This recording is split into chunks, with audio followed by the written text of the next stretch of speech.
4 మొన్న ఎన్నికల్లో చాలా ఈ ప్రిడిక్షన్స్ అన్ని కూడా తప్పాయి. ఒకడు అవడని ఒకడు ఇది సరైన పద్ధతి కాదు. ఈ విషయాన్ని నమ్మాలా అయిపోతారు. అక్కడ పవన్ కళ్యాణ్ గారికి రాజయోగం ఉండొచ్చు కదా. అసలు ఒక వ్యక్తి జ్యోతిష్యం చూడాలంటే ప్రాథమికంగా మీకు కావాల్సిన సమాచారం ఏంటి సార్? పెట్టి కొమ్ములు బేరం అన్నట్టు. నమస్తే, వెల్కమ్ టు ఎన్ టైమ్స్. నా పేరు నానాజీ. ప్రతి మానవునికి తన భవిష్యత్ ఏమవుతుందనే ఆందోళన ఉంటుంది. అలాంటిది చాలామంది ఈ రోజుల్లో జ్యోతిష్కం చూపించుకుంటారు. అసలు జ్యోతిష్కం కరెక్టా కాదా, అది శాస్త్రీయమైనదా అశాస్త్రీయమైనదా, ఈరోజు మనం తెలుసుకోవడానికి డాక్టర్ బిఆర్ అంబేద్కర్ కోనసీమ జిల్లా పేరూరు శివారు విశ్వేశ్వరుని అగ్రహారం శరవణభవ జ్యోతిష్యాలయం సిద్ధాంతి గంటి లక్ష్మీ సుందర్ శర్మ గారిని కలవడానికి వచ్చాం. ఆయన మాటల్లోనే మరిన్ని వివరాలు తెలుసుకుందాం. నమస్తే సార్. నమస్కారం. ముందుగా మా ఎన్ టైమ్స్ తరఫున మీకు శుభాకాంక్షలు. Okay, thank you sir. ఇక విషయానికి వస్తే నేటి రోజుల్లో ప్రతి ఒక్కరు కూడా ఇక్కడి నుంచి ఉన్నతమైన చదువులు చదువుకొని ఇంజనీరింగ్ డాక్టర్స్ అయిన వారు కూడా ఎంతోమంది అమెరికా వెళ్ళాలనుకునేవారు కూడా జ్యోతిష్యం చూపించుకుని వెళ్తున్నారు. ఆ చదువుకున్న వాళ్ళలో ఒక వర్గం అంతా కూడా ఈ జ్యోతిష్యం ఏం కాదు, ఇది జస్ట్ వాళ్ళు చెప్పలేరు. ఎందుకంటే గత 24 మొన్న ఎన్నికల్లో చాలామంది వాళ్ళ పార్టీ గెలుస్తుందని, వాళ్ళ వ్యక్తి గెలుస్తారని అని చెప్పారు.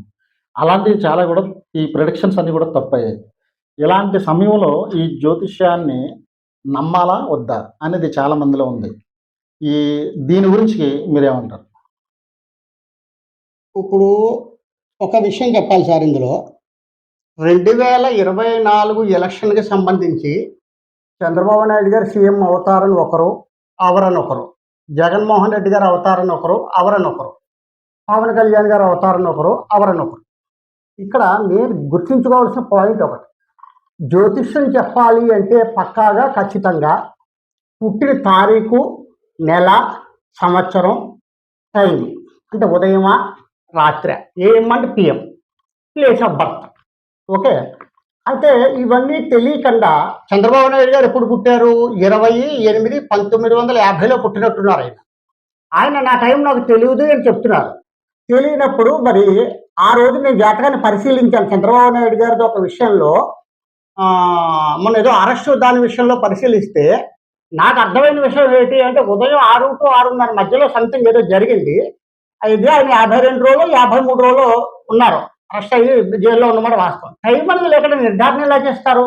ఫస్ట్ సీఎం అయిపోతారు. అక్కడ పవన్ కళ్యాణ్ గారికి రాజయోగం ఉండొచ్చు కదా, జగన్మోహన్ రెడ్డి గారికి రాజయోగం ఉండొచ్చు కదా, చంద్రబాబు నాయుడు గారికి రాజయోగం ఉండొచ్చు కదా.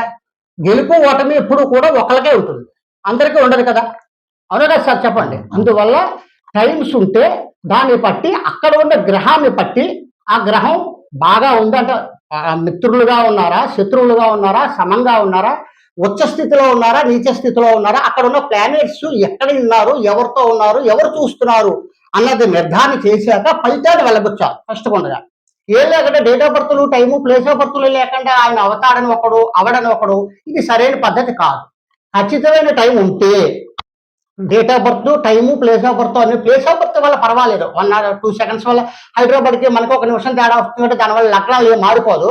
ఖచ్చితంగా టైం అస్టెన్షుడ్గా టైం ఉండాలి. టైం ఉంటే అక్కడ ఉన్న పరిస్థితిని బట్టి లగ్నం ఏమిటో నిర్ధారణ చేసుకుని అక్కడ ఉన్న మాట వరుసకు మీరు విదేశాలు అని అడుగుతున్నారు. విదేశం గురించి చెప్పవలసి వస్తే ఖచ్చితంగా వ్యయ స్థానం 12వ స్థానాన్ని గురించి చెప్తాం. 12వ స్థానంలో ఉన్న గ్రహాన్ని బట్టి అక్కడ ఉన్న గ్రహం శుభగ్రహమా అశుభగ్రహమా నిర్ధారణ చేసి అక్కడ ఉన్న శుభగ్రహం అయితే ఒక అమెరికా అని కానీ, ఒక లండన్ అని కానీ, ఒక ఫ్రాన్స్ అని కానీ, ఒక కెనడా అని కానీ చెప్పవచ్చు. కాదు కొంచెం అశుభ గ్రహాలు అయితే అరబ్ కంట్రీస్, ఆయిల్ కంట్రీస్ వెళ్తారని చెప్తాం. ఇది సార్ జాతక విషయం అన్నది.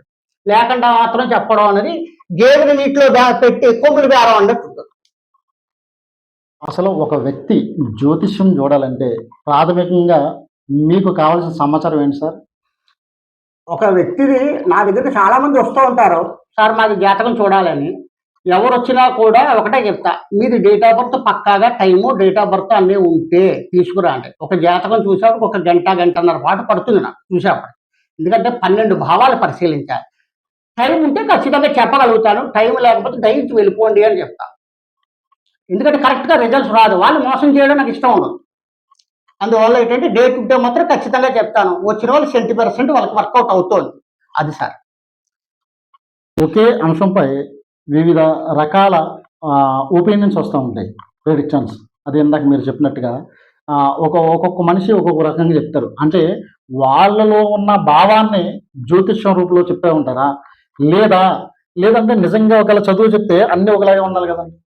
అంటే సార్ భావం అంటే ఏంటి? ఇప్పుడు మీరు చెప్పిన దానికి అర్థం చెప్పండి నాకు. అంటే భావం అంటే ఫర్ ఎగ్జాంపుల్ ఒక వ్యక్తి వైసీపీకి అనుకూలంగా ఉందంట, తన మైండ్ కానీ తన ఏదన్నా వాళ్ళు గెలుస్తారని దాని ప్రభావం వాటర్ మీద పడవచ్చు, ఉన్న వ్యక్తుల మీద కూడా పడవచ్చు, అది నమ్మితే.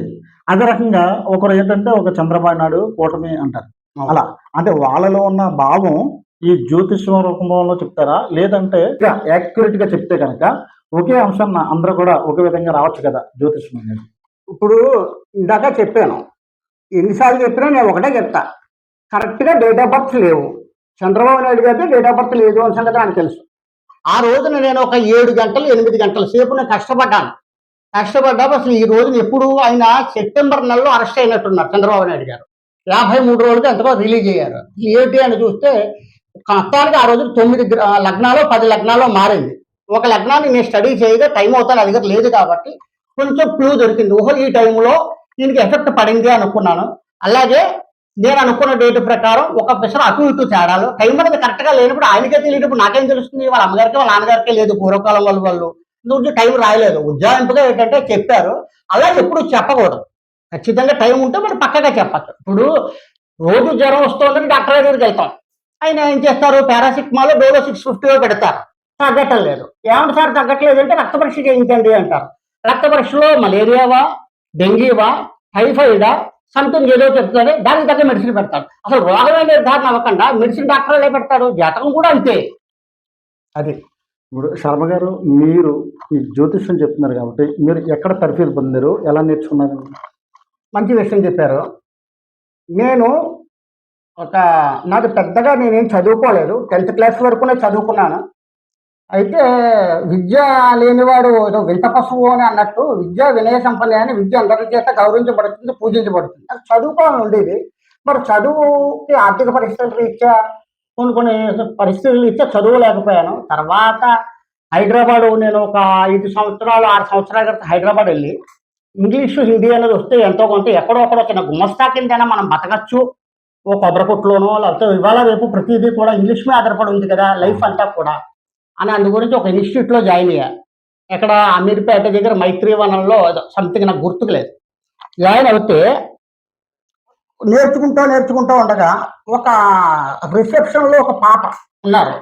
ఉంటే ఆ పిల్ల చేయి చూసి, ఏమంటే మీకు పలానా టైంకి మ్యారేజ్ అవుతుంది అని నేను చెప్పేప్పటికి అదేనో ఎలా చెప్పవలసి వచ్చింది అంటే, మీకు మీ పెద్దనాన్నగారు కాళ్ళు కడిగి కన్యాదానం చేస్తారు అన్నప్పటికీ 20% కరెక్ట్. మా అక్కగారు మా నాన్నగారు చేశారు, నాకు మా పెద్దనాన్నగారు చేస్తాను అన్నారు. ఎందుకంటే ఆడపిల్లలకి కాళ్ళు కడిగి కన్యాదానం అన్నది అందరికీ ఉన్న విషయం. అందువల్ల ఒకే ఆడపిల్ల అయితే ఆ తల్లిదండ్రులు ఎదురవడానికి ఛాన్స్ ఇవ్వరు. కానీ ఇద్దరు కాబట్టి, ఒరే తమ్ముడు పెద్ద పిల్లకి నువ్వు కన్యాదానం చేసావు కాబట్టి ఈ అవకాశం నాకు ఇవ్వరా అంటే, అలాగే అన్నయ్య అని జరిగిందిట. ఆ సబ్జెక్టు ఇచ్చా. ఆవిడ శర్మగారు ఎలా చూసి చెప్పారు నన్ను అడిగేప్పుడు నాకు కొంతలో హస్త సాముద్రికం అంటే పామిస్ట్రీలో కొంత పరిజ్ఞానం ఉంది. పరిజ్ఞానం ఉండడం వల్ల ఎక్కడ నేర్చుకున్నారు అంటే, ఏం కాదమ్మా చిన్న చిన్న పుస్తకాలు చదివి నేర్చుకున్నాను అని నేను చెప్తే ఆ పుస్తకం కూడా ఎవరిని అడిగి చెప్పానంటే, మహానుభావుడు ఈయన 30 ఏళ్ల క్రితం మా ఇంటికి వచ్చేవారు. ఈయన పేరు నాయుడు గోపాలకృష్ణ గారు, నాయుడు గారు అనేవారు. ఈయన నా చేయి చూసి హస్త సాముద్రికం దాంట్లోనే మంచి అబుద్ధిలోకి వస్తామని చెప్పారు. అందువల్ల దాన్ని ఆ పుస్తకాలని నేను చూసి కొన్ని రేఖలను బట్టి నాకు వచ్చిన అనుభవంతో ఆ పిల్లకి చెప్పడం వల్ల మాకు తెలిసిన ఒక మేడం ఉన్నారు, పామిస్ట్రీ అండ్ జాతకం అది కూడా చెప్తారు, మీరు వెళ్తారా అంటే తప్పకుండా వెళ్తానమ్మా అన్నా. దాని రీత్యా ఆవిడ పరిచయం చేయడం హైదరాబాద్లో నేర్చుకున్నాను సార్. ఎన్ని సంవత్సరాల నుంచి ఎంతమందికి ఈ సేవలు అందించుంటారు? నేను పెట్టి ఆగస్టు 20 నా ఆఫీస్ ఓపెన్ చేశా. శరవణ భవ జ్యోతిష్యాలయం నేను ఓపెన్ చేసి ఆగస్టు 20. రేపు ఆగస్టు 20కి 3 సంవత్సరాల నుండి 4 సంవత్సరాలు, లేకపోతే 4 సంవత్సరాల నుండి 5 సంవత్సరాలు అవ్వచ్చు. అప్పటి నుంచి ఇప్పటి వరకు నేను ఒక 2000 మంది 500 మంది వరకు జాతకాలు చూశాను.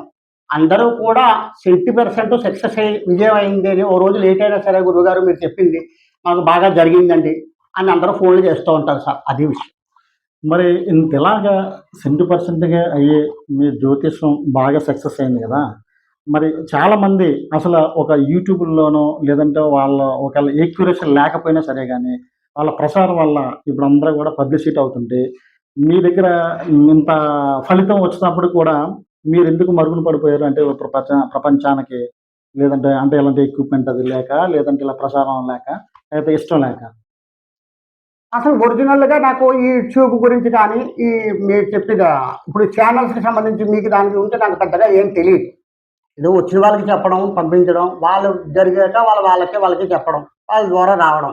ఎక్కువ ఫోనుల్లో, ఆన్‌లైన్‌లో జరిగిపోతూ ఉంటుందండి. అదే వాట్సాప్‌లో మెసేజ్ డేట్ ఆఫ్ బర్త్‌లు పెడతారు. వాళ్ళకి అనుగుణంగా నేను ఫలితాలు తయారు చేసి ఎంత బలంగా ఉంది గ్రహం, బాగా బలహీనంగా ఉందా, యావరేజ్‌లో ఉందా, అది 70% బావుంది అనుకుంటే దానికి అనుగుణంగా ఏదో దేవుడు పూజ చేసుకోండని కానీ, దానం ఇచ్చుకోండని కానీ, కొంచెం చిన్న చిన్న జపాలు చేసుకోండి అని చెప్తాను. నాకైతే ఈ ఛానల్స్ గురించి కానీ, ఈ మీడియా గురించి కానీ పెద్దగా అవగాహన లేదు. అయితే ఒకళ్ళిద్దరు నన్ను అడిగారు. "ఏవండీ ఇంత విద్య ఉంది కదా మీరు, మరి ఎందుకు చెప్పట్లేదు మీరు" అంటే, దానికి సంబంధించిన వ్యక్తులు అన్వేషించడానికి నాకు ఎవరు దొరకలేదు. కానీ ఎలా చెప్పాలి అంటే నలుగురు, ముగ్గురిని అడిగాను. ఏవండీ ఏ రకమైన ఛానల్స్‌లో వెళ్తే మనం ఇందులో ఉంటుంది అంటే ఎవరు కూడా నాకు జవాబు ఇవ్వలేదు. అది విషయం సార్. ఒక విధంగా చెప్పాలంటే మా ఎంటైమ్స్ కూడా మీ ముందడుగేసినందుకు కూడా మాకు కూడా మీరే నాకు సహకరించారు. మీకు చాలా ధన్యవాదాలు మీ గ్రూప్ అందరికీ కూడా.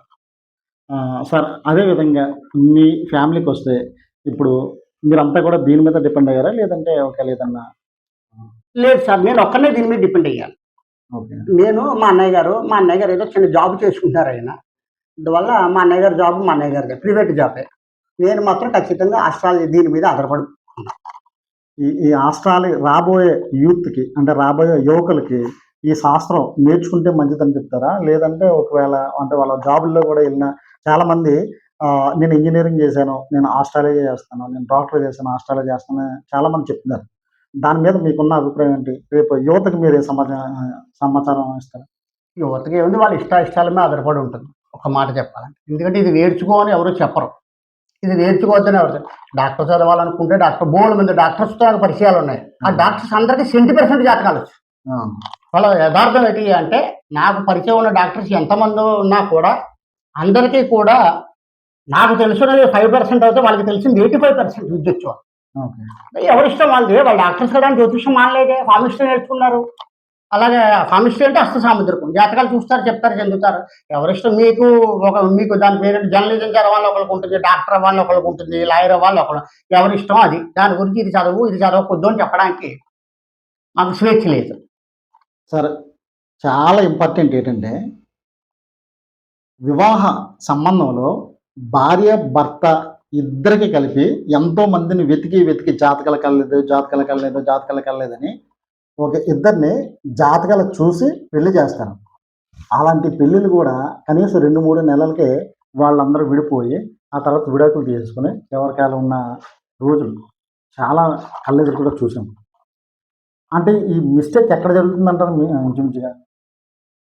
మీరు చాలా మంచి ప్రశ్న వేశారు. ముహూర్తాలు పెట్టుకుని మంచి ముహూర్తాలు, మంచి సబ్జెక్ట్, మంచి పండితుల దగ్గరికెళ్ళి ముహూర్తాలు పెట్టించి, చాలా గొప్ప విద్వాంసుల దగ్గరికెళ్ళి జాతకాలు చూపించి, అన్నీ నిర్ధారణ చేసి వివాహం చేశారు. ఆ వివాహం చేసిన దానికి అది దురదృష్టవశాత్తు విడిపోవడం కానీ ఏదో జరిగిపోయింది. కానీ ఇలా జరగడానికి నా పూజ్యులు, నా గురువులు చెప్పినటువంటిది ఏమిటి అంటే, వాళ్ళు చెప్పింది తక్కువ అని కాదు, నేను ఎక్కువ అని చెప్పట్లేదు. ఫస్ట్ కూడా వివాహానికి సంబంధించిన దాంట్లో 7వ స్థానం చూడాలి. భర్త అప్పుడు కలత్రము అంటే 7వ స్థానం. 7వ స్థానం అంటే పురుషుడికి 7వ స్థానం స్త్రీ అవుతుంది, భార్య అవుతుంది. భార్యకి 7వ స్థానం పురుషుడు అవుతాడు.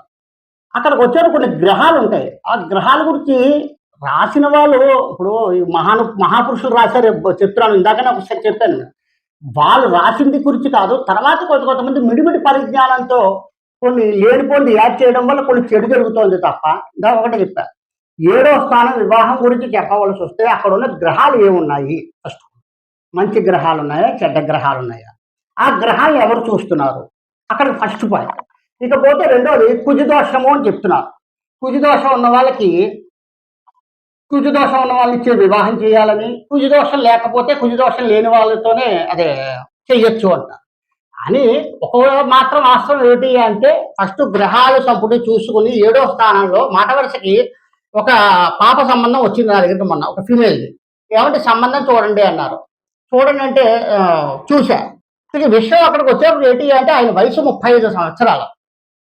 35 సంవత్సరాలు అయితే అంటే ఎగ్జాంపుల్ చెప్తాను.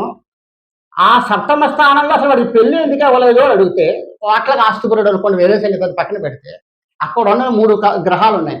ఆ గ్రహాలు ఉన్న వల్ల ఆయనకి వివాహం ఇప్పుడు 36 సంవత్సరాలు వచ్చింది. కానీ రావాల్సిన వివాహం 28లోనే అవ్వాలి.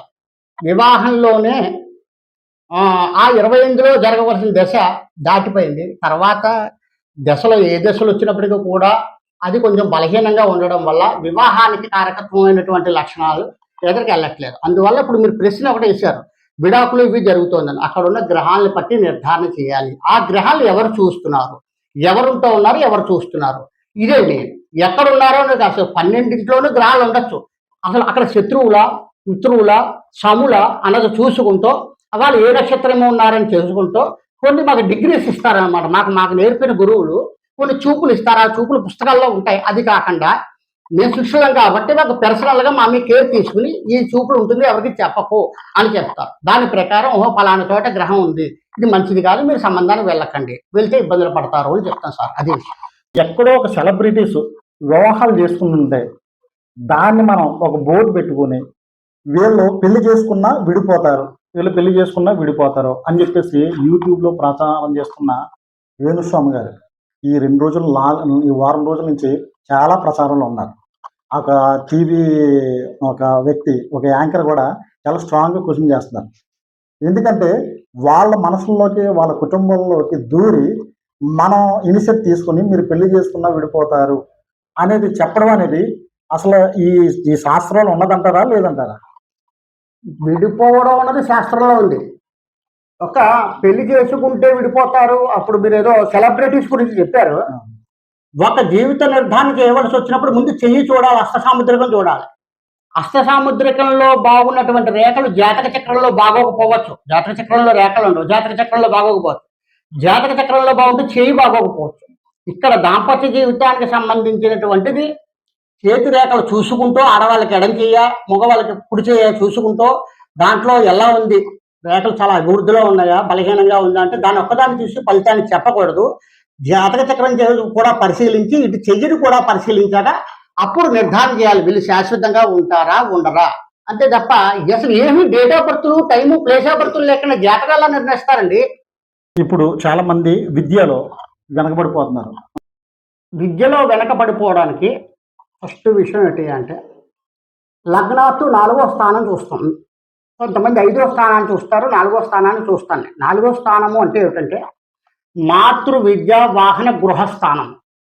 4 పాయింట్లు ఇందులో ఉన్నాయి. మాతృ ఒకటి తల్లి, విద్య ఎడ్యుకేషన్, గృహము, మాతృ విద్య, వాహనం అంటే ఒక వెహికల్. 4 సంబంధించింది 4వ స్థానం చెప్తుందండి శాస్త్రంలో. ఇక చదువులో వెనకబడిపోతారు అని అంటున్నారు కదా, ఆ 4వ కారకుడైనటువంటి గ్రహం ఎక్కడున్నాడు ఫస్ట్ కొండగా వాడు ఉచ్చస్థితి అంటే సుప్రీం కమాండర్ ఎలా అంటాము మనం. మనకు సుప్రీం ఎవరు, మనకి రాష్ట్రపతి. ఇంకా సుప్రీం కంటే హయ్యర్ ఒక వరడ్ లేదు ఇంగ్లీష్లో. అలాగే అక్కడ ఉన్న గ్రహం ఉచ్చస్థితిలో ఉంటే సాధ్యమైనందులో కొంతవరకు మంచి రిజల్ట్స్ ఇస్తాడు. అయితే ఉన్నాడు కదా అని వక్రించడం కానీ, అస్తంగత్వం కానీ, అంటే కొన్ని గమనాలు తిరిగేప్పుడు కొన్ని వెనక్కి తిరుగుతూ ఉంటాయి. అంటే మీ పరిభాషలో చెప్పవలసి వచ్చింది. అందువల్ల బాగున్న గ్రహం కూడా కొన్ని బలహీనమైన రిజల్ట్స్ ఇస్తూ ఉంటాడు. అక్కడ ఉచ్చస్థితిలో ఉన్న గ్రహం సాధ్యమైనంతలో బాగుంటుంది. అసలు వాడు ఎక్కడున్నాడు, ఎవరితో కలిసి ఉన్నాడు, ఎన్నిసార్లు చెప్పినా ఇదే చెప్తుంది. జాతక శాస్త్రంలో చెప్పవలసింది గ్రహాలు బలము, బలహీనత అన్న నిర్ధారణ చేయాలంటే వాడున్న 12 హౌస్, మేషం టు మీనం ఎక్కడున్నాడు, 4వ కారకుడు. ఫర్ ఎగ్జాంపుల్ మేషం అనుకుందాం ఉన్నది ఎగ్జాంపుల్కి. మేషానికి 4వ అయింది. మేషం, వృషభం, మిథునం, కర్కాటకం 5 చంద్రుడు అయ్యాడు. ఆ చంద్రుడు ఎక్కడున్నాడు, వృషభంలో ఉంటే ఉచ్చ స్థితిలో ఉంటాడు, వృశ్చికంలో ఉంటే నీచ స్థితిలో ఉంటాడు. అదొక్కదాన్ని ప్రమాణికంగా కాదు, ఇంకా కొన్ని డిగ్రీస్ ఉంటాయి. ఆ 4వ కారకుడు మాతృ విద్యవాహన గృహస్థానాధిపతి, కర్కాటకానికి అధిపతి చంద్రుడు పలానా చోట మంచి డెవలప్మెంట్లో ఉన్నాడంటే వాడు బాగుంటుంది, ఎడ్యుకేషన్ వస్తుంది. వీక్ అయ్యాడంటే కొన్ని రకాలుగా విద్యకి ఆటంకాలు వస్తాయి. ఇంకా రెండో విషయం, ఆ ఎడ్యుకేషన్‌కి సంబంధించిన గ్రహం చంద్రుడు చెప్పారు ఇప్పుడు మీకు. ఆ దశ అయిపోయిందనుకోండి, తర్వాత వచ్చిన గ్రహం మళ్ళీ బాగుందా లేదా? దశ, అంతర్దశ, విదశ. ఫర్ ఎగ్జాంపుల్ చంద్రుడు. చంద్రుడి తర్వాత కుజుడు తర్వాత ఇలా రన్నింగ్ జరుగుతూ ఉంటుంది కాబట్టి, వాడికి మిత్రులు ఎవరు, శత్రువులు ఎవరు, సములు అన్నది కూడా చూసుకుని, అప్పుడు ఒరేయ్ నీకు గ్రహస్థితి మాతృగా విద్యాకారకుడు బాగున్నాడు కానీ ఇప్పుడు జరిగే దశ బాగోలేదురా, అంతర్దశ బాగోలేదు. దానికి పలానా ఈ రెమెడీస్ చేసుకుంటే ఎడ్యుకేషన్ బ్రేక్ లేకుండా వెళ్తుంది అని చెప్తాను సార్. మీరు ఇంత చక్కగా ప్రొడక్ట్ చేయగలుగుతున్నారు. అసలు మీకు సహకరించిన వారు మీ గురువులు ఎవరు సార్? నాకు నా ప్రొఫెషనల్‌గా సహకరించిన వ్యక్తి, నేను ఆగస్టు 20ని 4 సంవత్సరాల క్రితం ఆఫీస్ ఓపెన్ చేశానని చెప్పాను మీకు. ఎప్పుడో ఒకసారి మా అమ్మగారు ఏదో బియ్యం తీసుకురారా అంటే, మాకు పేరుడిపేట వై జంక్షన్‌లో నక్కా రాంబాబు గారని ఒక వ్యక్తి ఉంటే, ఆయన దగ్గరికెళ్ళి "ఈ బియ్యం ఉందా?" అంటే, "ఉంది" అన్నారు. ఉంది అన్నారు కదా అనుకుని ఆయన దగ్గర బియ్యం మూట తీసుకొచ్చాను. కానీ ఆయనకి నేను చేసిన ఉపకారం అయితే ఏం లేదు కానీ, ఆ మహానుభావుడు మాత్రం నాకు అపారమైనటువంటి నా జాతకానికి ఇవాళ నేను రూ. 10 తెచ్చుకుంటున్నాను, 10 మంది సంఘంలో మంచిగా బతుకుతున్నానంటే ఫస్ట్ వ్యక్తి నక్కా రాంబాబు గారు. రెండోది అమలాపురంలో ఆదినారాయణ జ్యువెలర్స్ అని ఒక షాప్ ఉంది, బంగారపు షాపు. ఆయన రెడ్డి గారి షాప్ అంటారు. వాళ్ళ అబ్బాయి ప్రదీప్. హ్మ్. ప్రదీప్ అన్న అబ్బాయి నాకు వీళ్ళిద్దరే నా జీవితానికి ఈ రోజు వరకు సహకరిస్తున్న వ్యక్తులు సార్. మీరు ఈ స్థాయికి రావడానికి మీరు ఎన్ని రోజులు కష్టపడ్డారు? మీరు ఎలాంటి అంటే కొన్ని ఇది తెలుసుకోవాలంటే కొన్ని గ్రహాలు, కొన్ని నక్షత్రాలు, అలాగే చాలా రకాలు అన్నీ కూడా తెలుసుకున్న తర్వాత మాత్రమే ఈ రంగంలో అడుగు పెడతారు. మీ మీ పరిశోధన, మీ రీసెర్చ్ అంతా ఎలా జరిగిందో ఒకసారి చెప్పండి. నేను జ్యోతిష్యం నేర్చుకున్నది ఒక 5 సంవత్సరాలు, 6 సంవత్సరాల క్రితం నేర్చుకున్నాను. నేర్చుకున్న వెంటనే మాత్రం నేను ఆఫీస్ బ్యానర్ ఓపెన్ చేయలేదు. శ్రవణ భవ జ్యోతిష్యాలయాన్ని ఓపెన్ చేయలేదు. దాని గురించి ఒక 700, 800 మందిని అంటే డబ్బున్న వాళ్ళని, డబ్బు లేని వాళ్ళని, అసలు అంత ఐఏఎస్ వాళ్ళని, ఏం చదువుకోలేని వాళ్ళని, అంటే అంటే ఐఏఎస్ వీడయ్యాడు. ఏదో బాగా పూర్ ఫ్యామిలీ నుంచి వచ్చిన వ్యక్తి చాలా గొప్ప వ్యక్తి అయ్యాడు. అలాగే గొప్ప కుటుంబంలో ఉన్న వ్యక్తికి చదువు రాలేదు. కారణం ఏమిటి అన్నది వాళ్ళని అడిగాను నేను.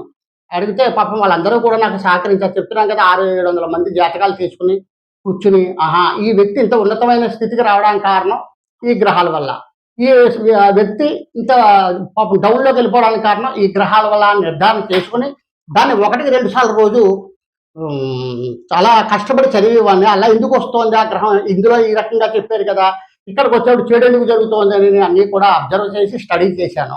దీని గురించి పొగలనక రాత్రి 1 గంట వేళ, 12 గంటల వేళ ఎవరో ఒక జాతకం ఇచ్చేవారు నాకు. ఏమండి సిద్ధాంత్ గారు ఈ జాతకం చూడండి అనేవారు. అంటే ఎందుకంటే అప్పటికి నాకు వచ్చు అని చెప్పిన మాట చెప్పాను తప్ప పూర్తిగా నాకు రాదు. అయితే ఏంటి అంటే ఎందుకు వచ్చు అని చెప్పవలసి వచ్చిందంటే, ఆ జాతకం చూసిన వెంటనే ముందు నేను అర్థం చేసుకునేవాడిని. ఓహో ఈ జాతకం పలానా చోట ఇది ఉంది, పలానా గ్రహాలు ఇవి ఉన్నాయా అన్న మూలా చూసి నాకు ఒక రకం చెప్పాలంటే భయం పుట్టుకునేది. ఏంటి పలానా చోట గ్రహం ఉంది, రిజల్ట్స్ ఏమి ఇవ్వాలి అంటే, మా హైదరాబాద్లో విద్య నేర్పిన వాళ్ళు ఏం చెప్పారు అంటే, శర్మ ఏం డౌట్స్ వచ్చినా కూడా నువ్వు రాసేసుకొని నీ పాయింట్ ఏదైతే ఉందో అది నాకు తెలియచేయి.